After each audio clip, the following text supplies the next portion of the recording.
왜 하필 우리가 사는 시대가 마지막 시대인가? 마태복음 24장 21절. 이는 그때 큰 환난이 있겠음이라. 창세로부터 지금까지 이런 환난이 없었고 후에도 없으리라.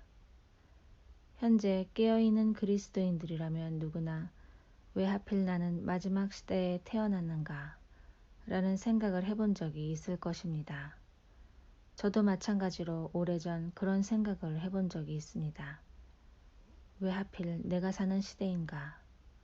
그러면서 생각난 것이 전쟁 중에 죽어간 사람들이나 평화롭게 살다가 갑작스런 사고로 죽은 사람들입니다. 하나님을 믿지 않거나 믿음 없이 대충 교회에 왔다 갔다 하던 사람들이 갑자기 전쟁에 휘말리거나 갑작스런 사고나 재난으로 회개할 틈도 없이 죽게 된 사람들, 아마 그들이 정말로 불쌍하고 가엾은 사람들일 것입니다.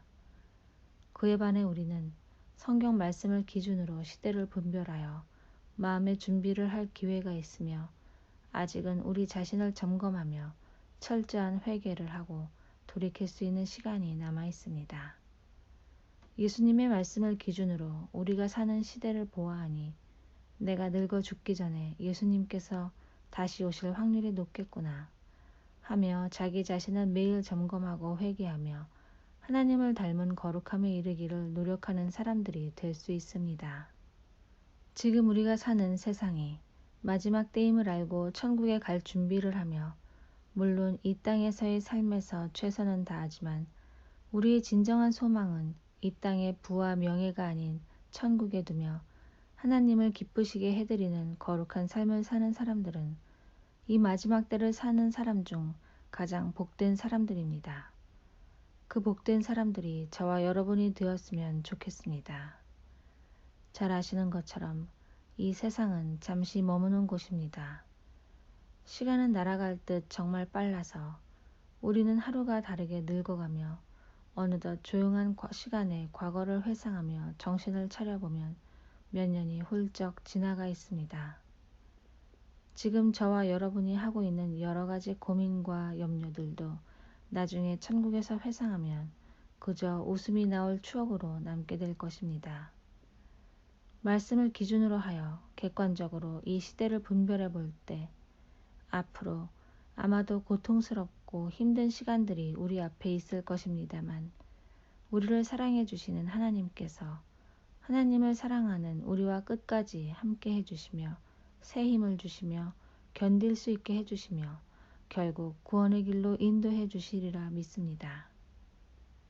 제가 오래전에 이 부분에 관해 고민했을 때 내린 결론은 이렇습니다.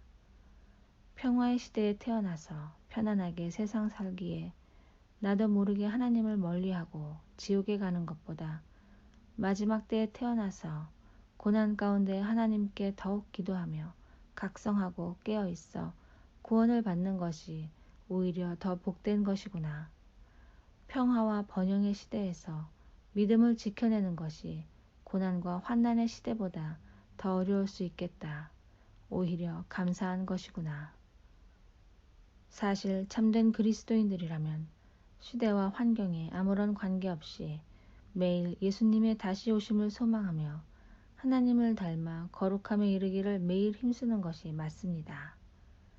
그러나 마음이 편안하고 몸이 편안하면 조금씩 나태해져 하나님을 멀리할 수 있는 여지가 있는 것이 우리 인간입니다. 그 누구도 나는 아니야. 나는 어느 때나 굳은 믿음을 갖고 절대 변하지 않아. 라고 자신있게 장담할 수 있는 사람은 없습니다. 어린이 동화 중에 해와 바람과 나그네라는 것이 있습니다. 내용은 이렇습니다. 해와 바람이 서로 자신의 힘이 세다고 다투다가 지나가는 나그네의 외투를 벗기는 자가 이기는 대결을 합니다. 바람은 나그네의 외투를 날려버리기 위해 힘껏 바람을 불었지만 나그네는 옷을 더욱 여밀 뿐 외투는 벗겨지지 않았습니다. 해가 햇빛을 강하게 내리쬐자 나그네가 덥다며 스스로 외투를 벗어서 결국 해가 이기는 내용의 동화입니다. 이와 비슷하게 핍박과 탄압으로는 믿음을 파괴하지 못하고 오히려 더욱 견고하게 한다는 것을 과거의 경험으로 알게 된 사탄은 이제 대중문화와 번영과 음란하고 악한 문화들로 사람들을 타락시키고 나태하게 만들어 자연스럽게 믿음을 버리게 만들어가고 있는 모습입니다. 물론 극으로 치닫는 마지막 때에는 전무후무한 엄청난 핍박과 고문으로 참된 그리스도인들의 믿음을 무너뜨리려고 할 것입니다. 그러나 이때는 사람들이 이미 평화와 번영과 안락함에 길들여져 있기 때문에 극한 핍박으로 인해 믿음을 저버리는 사람들이 많을 것으로 예상됩니다.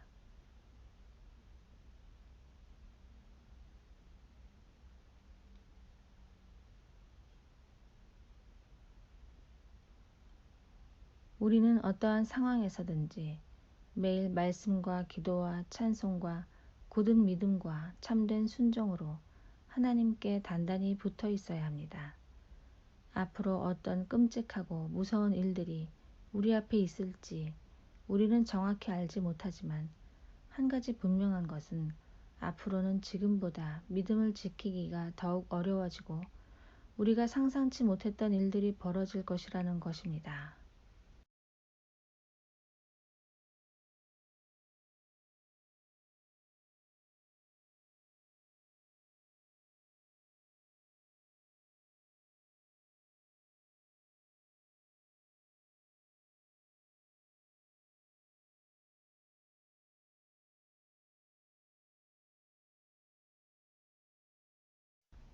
끝까지 하나님을 바라보며 말씀을 붙잡고 매일 각성하여 자신을 점검하고 하나님만을 기쁘시게 해드리는 삶을 살려고 발버둥치며 인내하는 자만이 영광스럽고 영원한 구원을 받게 될 것입니다. 우리가 하나님의 언약의 말씀과 믿음 위에 서서 늘 신실하시고 진실하시며 선하신 하나님을 온전히 신뢰하며 의지하고 매일 하나님께 기도하며 말씀을 묵상하며 찬송하고 늘 성령 충만하여 넉넉히 이기십시다. 앞으로 어떠한 일들이 우리 앞에 있을지라도 담대히 나아가십시다. 이것을 단지 이론적으로 머리로만 아는 것이 아니라 우리의 삶에 직접적으로 적용시키며 또 어떠한 일들이 우리 앞에 벌어지든지 우리 마음의 중심을, 초점을 하나님께 맞춰야 합니다. 분명하고 감사한 것은 하나님께서 우리를 무한히 사랑하시며 우리를 구원의 길로 인도해 주시기를 원하신다는 사실입니다.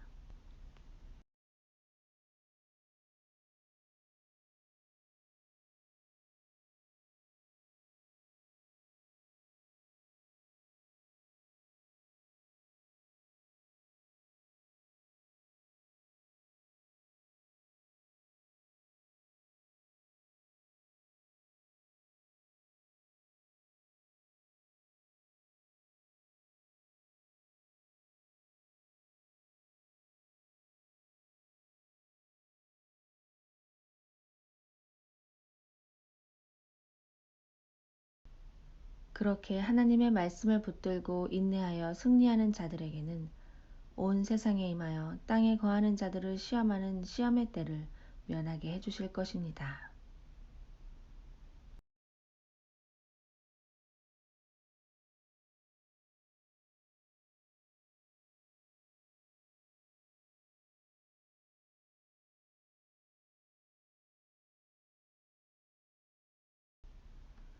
사랑하는 하나님의 자녀 여러분, 이 혼란스러운 마지막 때를 살고 있는 우리들은 누구나 한 번쯤 왜 하필 내가 사는 시대인가 라는 생각을 해봤을 것입니다. 그리고 하나님께 불평을 하는 사람도 있었을지 모릅니다. 그러나 우리가 살고 있는 이 세상은 잘 생각해 본다면 오히려 구원받기에 좋은 때입니다. 연약한 인간인 우리 모두는 몸과 마음이 평안하고 걱정이 없으면 나태해지기 쉽고 하나님을 멀리할 수 있는 가능성을 갖고 있습니다. 그 누구도 부정할 수 없습니다. 혼란스럽고 힘든 고난 가운데 참된 하나님의 자녀들의 믿음은 더욱 견고해지고 하나님을 더욱 바라보며 의지하고 천국의 온전한 소망을 가지게 됩니다. 그런 사람들에게는 고난이 오히려 유익이 되는 것입니다. 우리가 감당할 수 있는 고난만 허락하셔서 우리를 정금과 같이 단련시키시고 천국의 백성으로서의 자격을 갖추도록 인도해 주시는 하나님께 진심으로 감사드리며 어떠한 상황에서도 흔들리지 않고 믿음에 거하여 복음의 소망에 굳게 서서 승리하면 거룩하고 흠없고 책망할 것이 없는 자로서 하나님 앞에 서게 되는 영광을 얻게 될 것입니다. 마지막 그날까지 매일 말씀과 찬송과 기도와 굳은 믿음과 참된 순종으로 매일 승리하시며 하나님께 단단히 붙어 있어서 머지않아 영원한 천국에 들어가 영원히 하나님을 찬양하시는 최고의 귀한 복을 누리시길 예수님의 이름으로 축복합니다.